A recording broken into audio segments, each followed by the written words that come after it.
So sa napagtanungan natin, kaya daw may cross dito dahil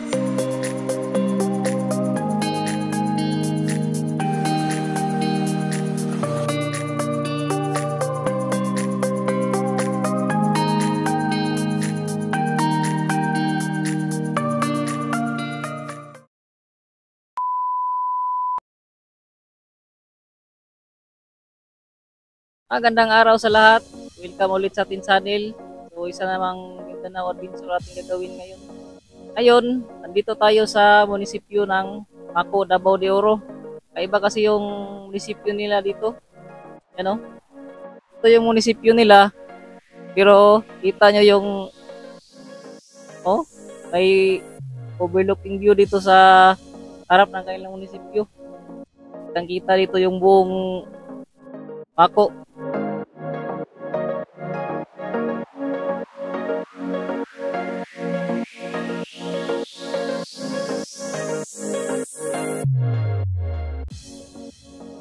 So ngayon, pupunta tayo ng Mabini, Davao de Oro. Nakita ko kasi sa isang vlog ng aking kapatid. Yung idol. Nagawa niya dito mga idol.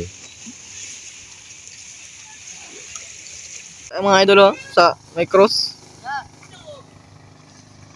Nakita ko kasi sa kanyang vlog na mayroong cross dito sa Mabini banda. Isang cross na nakatayo sa dagat. So ang tanong, bakit siya nakatayo doon sa dagat? So yan ang ating explore ngayon. Paki-subscribe din pala yung channel ng aking kapatid, Unix Vlog. So wag na natin patagalin. Tara, let's go.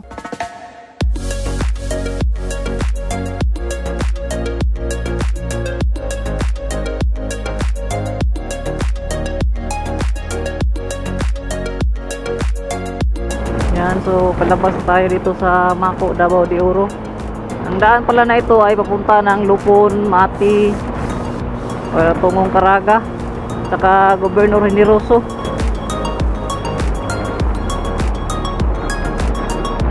So ayan na welcome to Mabini, Davao de Oro. Compostela Valley pa yung nakalagay dyan.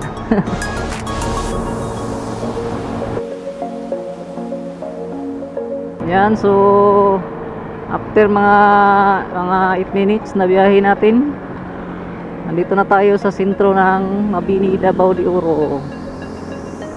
Yan, ito yung munisipyo nila Yan I love Mabini.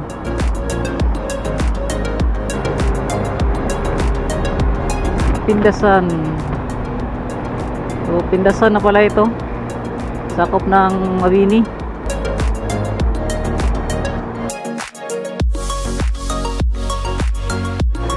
Yan, so nandito na tayo. Dito tayo sa kanan. Yan. Madami palang resort dito.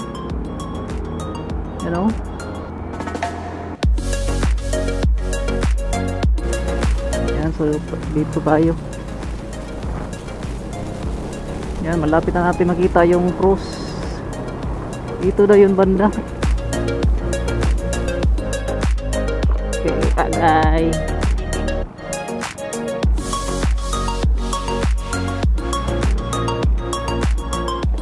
Tana tawi ato dapit tong may kuan, tunay cross.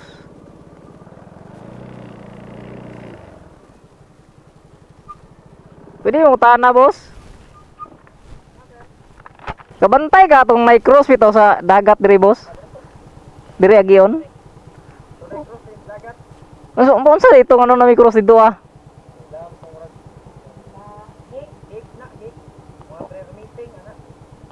dili lang sa Katoliko, ma'am. Sangay.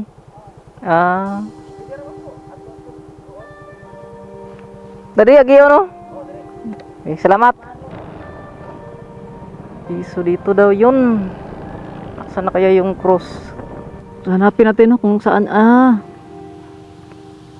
Nandun pala yung cross So ayan, nandito na tayo sa cross yan.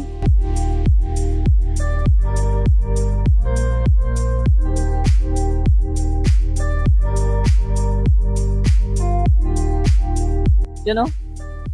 So sa napagtanungan natin, kaya daw may cross dito dahil may isang relihiyon dito.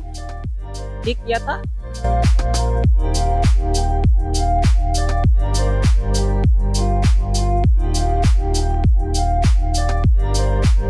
Parang sangay ng Katoliko.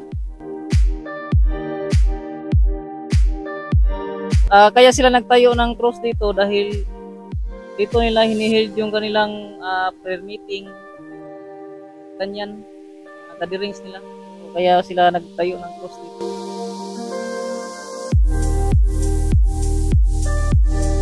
So yun,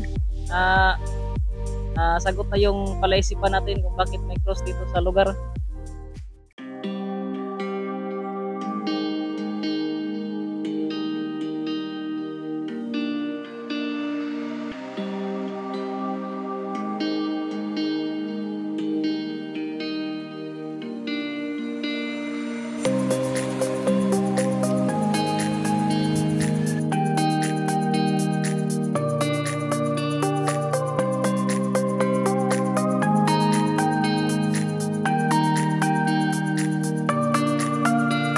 So sa harap pala nitong cross, nandito lang yung simbahan pala nila. Ito lang pala yung simbahan nila. Yan o.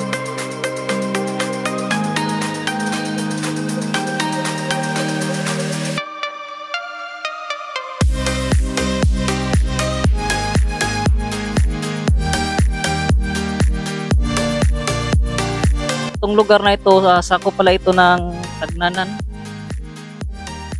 Barangay Tagnanan, sakop ng Mabini, Davao de Oro.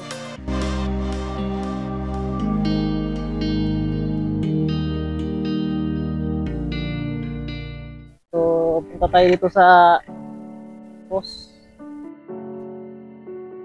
Ang ginaw. Lamig ng tubig.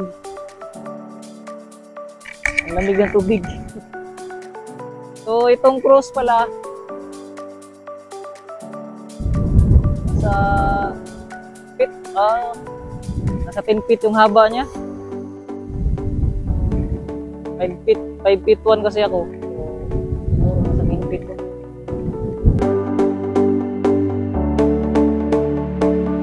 Yun, may hagdan. Siguro dito sila tinyang. Sarap dito. Ganda ng view, no?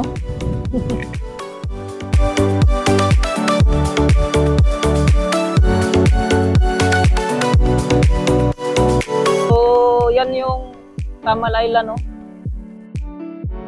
Yan. Tapos doon yung Davao City, saka yung Panabo, yung may port. Tapos yan yung Kupiat Island. Yan, no?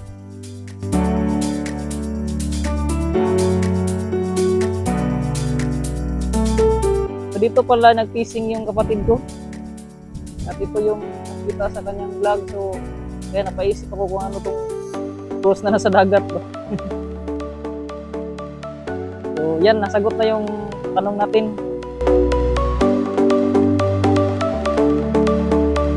So ngayong nasa dagat na tayo, so ano pang gagawin natin? Ligo na tayo, di ba?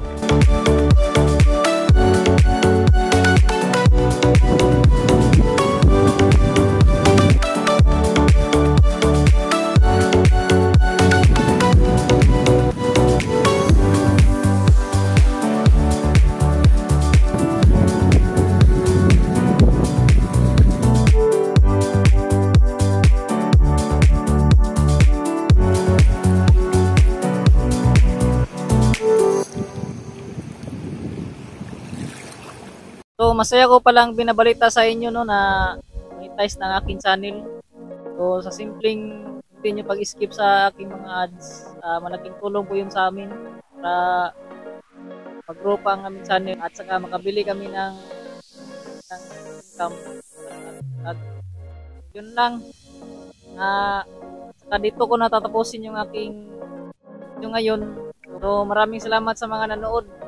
Huwag kalimutang i-like, saka mga bago sa ating channel, subscribe naman para lagi kayong updated bago tayo. Yun lang, maraming salamat.